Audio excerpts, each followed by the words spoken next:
अस्सलाम वालेकुम everyone. Welcome to learn with Asif Iqbal.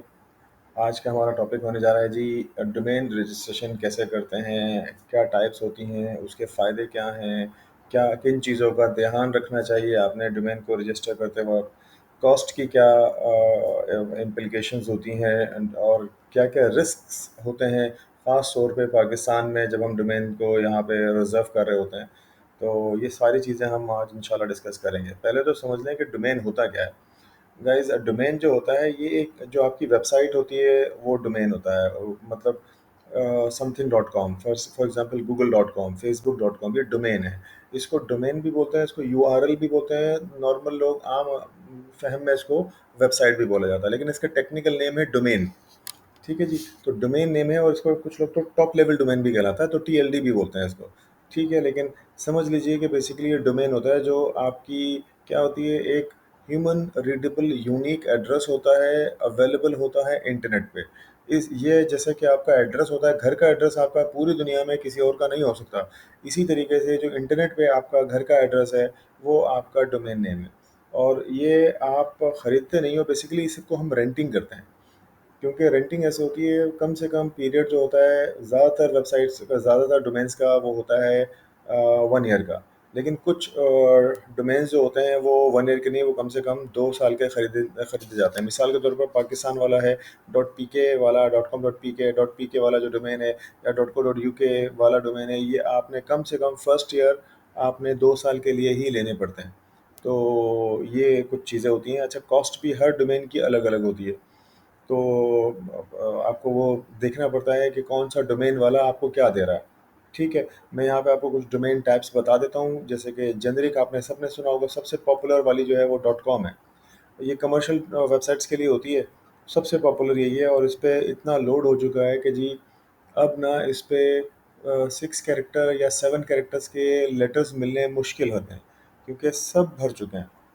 तो अब आपको जाना पड़ता है, आप मजबूरन डॉट कॉम से हटना पड़ता है आपको। क्यों? क्योंकि आपका डोमेन जो है वो छोटे कैरेक्टर का नहीं मिलता। तो अगर आपका ब्रांड जो है वो इसीलिए हम बताते हैं ना 11 कैरेक्टर के अंदर रखना है। अगर आपका ब्रांड ऐसा है जो कि 8 कैरेक्टर का है, 9 कैरेक्टर का है, तो फिर पॉसिबिलिटी है कि वो आपको डॉट कॉम में भी मिल जाए। और डॉट ओ आर जी भी होता है, ऑर्गेनाइजेशंस के लिए होता है जी। देन डॉट नेट है, डॉट इन्फो है, इंफॉर्मेशन के लिए होता है। डॉट बिज है, बिजनेसेस के लिए होता है।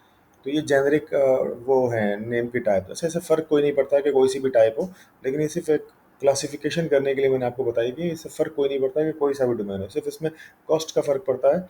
और वो जो कॉन्ट्रैक्ट होता है कितने पीरियड के लिए होता है उससे फ़र्क पड़ता है। कंट्री स्पेसिफिक डोमेन जैसे मैंने आपको बताया, डॉट पी के है, डॉट यू के है, डॉट यू एस यूएसए के लिए होता है, डॉट ए यू ए के लिए होता है, डॉट ए यू ऑस्ट्रेलियन जो रीजन है उसके लिए होता है। ठीक है जी। तो कोई भी ले सकता है। कुछ कंट्रीज़ में ऐसा होता है, रिस्ट्रिक्शन होती है, जैसे .co.uk में, .au में ऐसा होता है कि वो बोलते हैं आपको एक रजिस्टर्ड लाइसेंस दिखाना है कि आप कंपनी हो। पाकिस्तान में ऐसा कुछ नहीं होता। आपके पास आईडी बस, क्रेडिट कार्ड होना चाहिए, आप स्टूडेंट हो, कुछ भी हो, आप यहाँ से पाकिस्तान में डोमेन ले सकते हो। लेकिन ज़्यादातर कंट्रीज़ में वो उधर का नेशनल ही चाहिए। और वो कंपनी जैसे एबीएन नंबर चाहिए होता है, ऑस्ट्रेलियन बिजनेस नंबर आपको चाहिए होता है ऑस्ट्रेलिया की वेबसाइट को खरीदने के लिए। और वहाँ का लोकल, जाहिर सी बात है, एबीएन किसको मिलेगा? वहाँ के लोकल को मिलेगा। ऐसे ही .co.uk वाले भी इस तरह से होते हैं।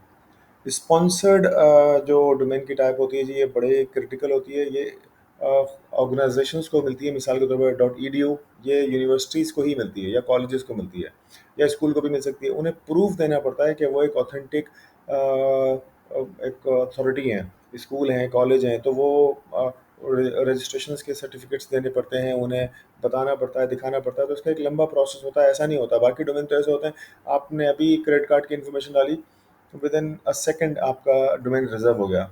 ये स्पॉन्सर्ड वाले जो डोमेन होते हैं, इसकी आप रिक्वेस्ट करते हो, कभी कभी तो इसमें 1 महीना 2 महीना भी लग जाता है उस डोमेन का अप्रूवल होने में। .gov गवर्नमेंट के होते हैं।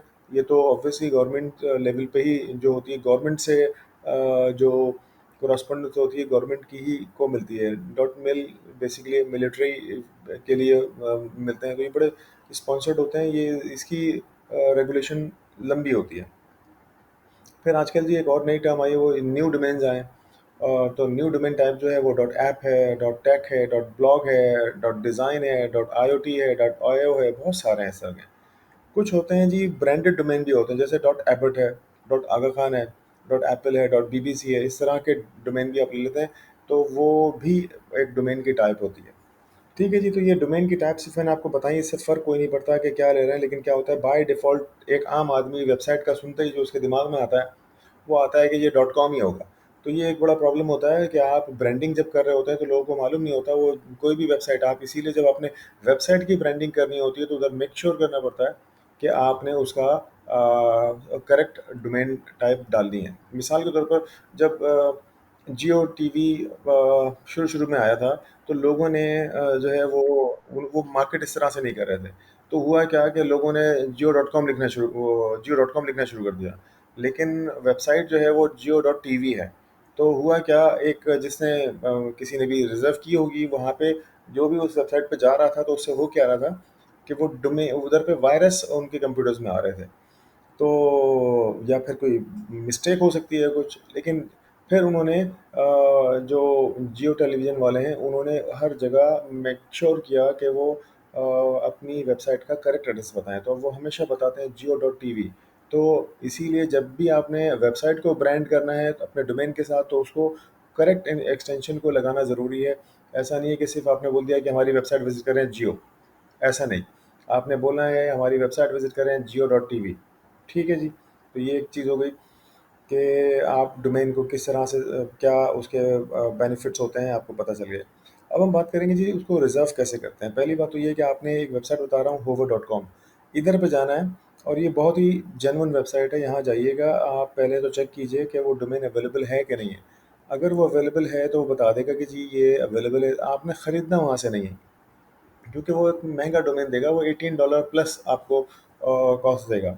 सिर्फ ये चेक करना है आपने, और फिर आपने क्या करना है, फिर जब आपको वो मिल जाए कि जी ये वेबसाइट आपको मिल गई है, फिर आप ये मैंने एक सेकंड लिंक दिया हुआ है, अभी मैं अपनी यूट्यूब की डिस्क्रिप्शन में भी डाल रहा हूँ, तो आप वहाँ से देख सकते हैं। तो इधर आपको 20% डिस्काउंट मिल जाएगा, तो आपका डोमेन जो है वो बमुश्किल आपको $2-3 $5 $10 के अंदर अंदर मिल जाएगा।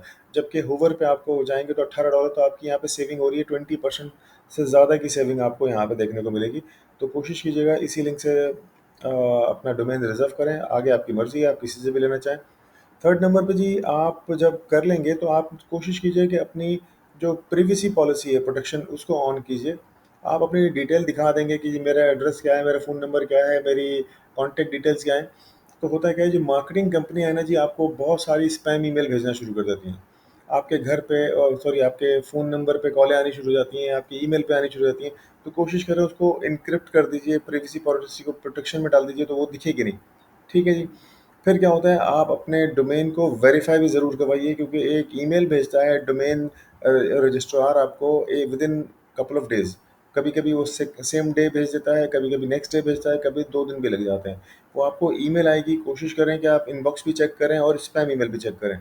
जब आप वो ईमेल चेक करेंगे, उसको वेरीफाई करेंगे, तभी जाके आपका डोमेन एक्टिव होगा, अदरवाइज वो एक्टिव नहीं होगा। ठीक है, तो ये तो मैंने आपको प्रोसेस बता दिया। अब आप समझ लीजिए कि पाकिस्तान में ज़्यादातर लोग, प्रॉब्लम क्या होती है पाकिस्तान में ज़्यादा लोगों को, क्योंकि लोगों को पता कुछ नहीं था कैसे रजिस्टर करते हैं, क्या करते हैं। तो जो वेबसाइट डिज़ाइन कंपनियां होती थी या इंडिविजुअल फ्रीलांसर्स होते थे, वो करते क्या थे, वो अपने नाम पे ही डोमेन ले लेते थे।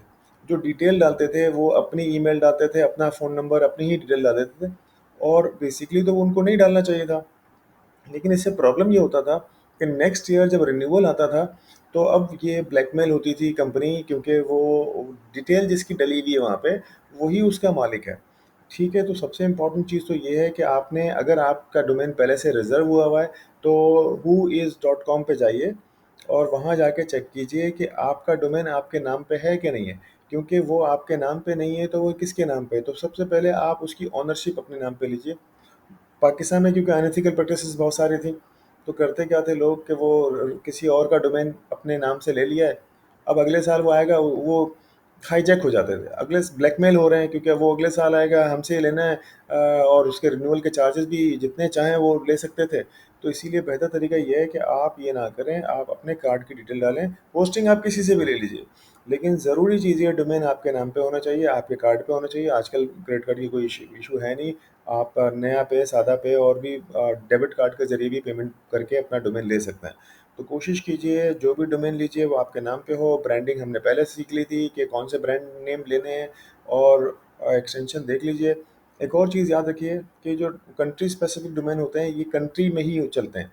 मतलब कंट्री में चलने का मतलब ये है, एक्सेस तो हर दुनिया में जहाँ में हर जगह हो रहे होंगे, लेकिन अगर आप एसईओ करने जाते हैं उन डोमेन की, जैसे .com.pk वाला डोमेन ले लिया आपने, अब आप इसको अगर रैंक करवाना चाहते हैं अमेरिका में, कनाडा में, ऑस्ट्रेलिया में, तो इसके बहुत डिफ़िकल्ट होता है इस पे काम करना। लेकिन जब जेनेरिक होता है डॉट कॉम वाला, उस पे काम करना इंटरनेशनली बड़ा आसान होता है। आप किसी भी मुल्क पे ऑप्टिमाइज़ कर सकते हो। और फ़र्ज़ कर लीजिए अभी आप पाकिस्तान के लिए किया हुआ था, बाद में आप उसे दुबई के लिए भी कर सकते हो, आप मलेशिया के लिए भी कर सकते हो, जिस कंट्री के लिए भी चाहें कर सकते हैं। लेकिन फ़र्ज़ कर लीजिए आपने एक कंट्री स्पेसिफिक .ai वाला डोमेन ले लिया था।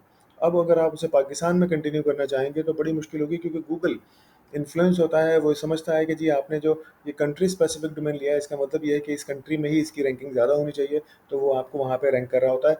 जबकि पेड एडवर्टाइजमेंट में इससे कोई फ़र्क नहीं पड़ता। ये बहुत इंपॉर्टेंट बात थी जो मैंने कहा आपको बता दूँ।